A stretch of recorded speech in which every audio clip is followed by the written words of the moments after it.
ব্যক্তিগতভাবে আমি মনে করি গণতন্ত্রের সঙ্গে মানুষের অধিকারের সম্পর্কটা যেমন বাস্তুতন্ত্রের সঙ্গে পশু পাখি এবং বন্য প্রাণীর অধিকারের সম্পর্কটা তেমন।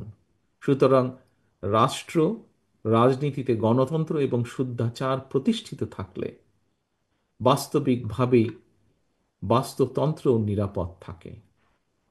সম্মানিত উপস্থিতিবৃন্দ, আমার মনে হয় ১.৫ দশকেরও বেশি সময় ধরে একজন মানুষ, একজন নাগরিক হিসাবে সকল গণতান্ত্রিক রাজনৈতিক অধিকার হারানোর কারণে আমাদের অনেকের মনে হয়তো এক ধরনের অসহিষ্ণুতার জন্ম নিয়েছে। এই অসহিষ্ণুতা কাটিয়ে একজন মানবিক মানুষ হয়ে ওঠার জন্য মনুষ্যত্ব অর্জন আর পশুত্ব বর্জনই হোক আমাদের অঙ্গীকার। আমি বিশ্বাস করি আমি বিশ্বাস করি মানুষ হিসাবে আমরা রাষ্ট্র এবং সমাজে নিজেদের অধিকার নিশ্চিত করতে পারলে অন্য সকল প্রাণ